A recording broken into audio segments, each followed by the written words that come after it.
Lacan begins Lecture 8 identifying the function of speech as the most immediate given in the analytic experience. I pause at these initial lines to pay heed to an important aspect of Lacan's thinking.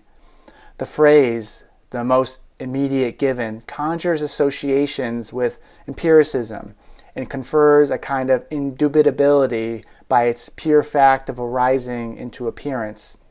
Yet the data of speech cannot be measured in the same sense as objects can. Speech consists of its own internal logic that must be unpacked. Nonetheless, and despite its reputation, Lacanian psychoanalysis is grounded in the materiality of speech and not in abstract theorizing. Following this first paragraph, Lacan mentions three distinctions between 1. Resistance and transference, 2. Transference and love, and 3. Neurosis and psychosis. Resistance is what keeps the subject from full speech and operates at the level of the imaginary, whereas transference operates in the symbolic. Transference in the analytic experience and love in everyday life are equated by Lacan. Finally, neurosis and psychosis are distinguished in part based on the functioning of the imaginary. Later in this lecture, he'll state that psychosis is a synthesis of the imaginary and the real. Lacan, of course, will develop these distinctions much more, which we'll see as we proceed through his seminars. We move next to a case presentation by Madame Lefort concerning a boy named Robert. The reported clinical history is replete with abuse, neglect, and domestic instability, followed by consequent failures in physical and psychological development. He displays gross impairments in executing coordinated actions and was prone to highly destructive behavior and extreme fluctuations in affect. Though language was largely absent, he would frequently howl the word wolf.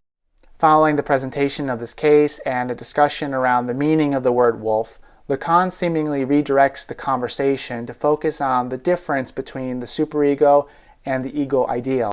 I say seemingly because, as we'll shortly see, he ties it back into this case. These two terms, the superego and the ego ideal, are often confused and mistakenly used interchangeably when in fact they move in contrasting directions, with the superego constraining and the ego ideal exalting. Lacan locates the superego in the symbolic plane of speech. It functions as an imperative related to the law. Now, we have yet to discuss the law in this series. Briefly, it refers to the fundamental principles which underlie all social relations. It governs all forms of social exchange, including communication itself. As such, it's fundamentally about language. Though related to the law, the superego is at the same time a senseless expression of it. It has a senseless, blind character of pure imperativeness and simple tyranny. The senselessness of this law goes so far as to misrecognize the law itself. This is especially the case in neurotics, where the superego operates as a destructive, purely oppressive, almost always anti-legal morality. It is simultaneously the law and its destruction. It appears as an imperative deprived of any purpose or meaning. For this reason, the superego, rather than being the pillar of a positive morality allowing us to function in society, is a ferocious figure linked to primitive traumas undergone by the child and operating at the primitive experiences of the subject. Though rarely recognized, there is an intimate relation between the superego and the death drive, which for Lacan also resides in the symbolic. According to Freud, the superego serves as a gathering place for the death instincts that often enough succeed in driving the ego into death. We are now given a conceptual key for understanding the function of the word wolf. Here the superego is expressed as language reduced to an undefinable word that serves as the summary of the law for Robert. Lacan indicates that this child lives only the real. His ego is completely chaotic and speech has come to a halt, by which Lacan means that speech has been reduced down to its core. Yet this also served as the cornerstone upon which this boy was able to take his place and construct himself. The question is raised whether the word wolf is a symbol in the sense Lacan thinks of it, or does this have to do with the imaginary and the ego, which is one of the imaginary's functions? It's clear, since the boy's motor disturbances are not neurological, that his inability to coordinate action is due to failures in the functions of ego synthesis.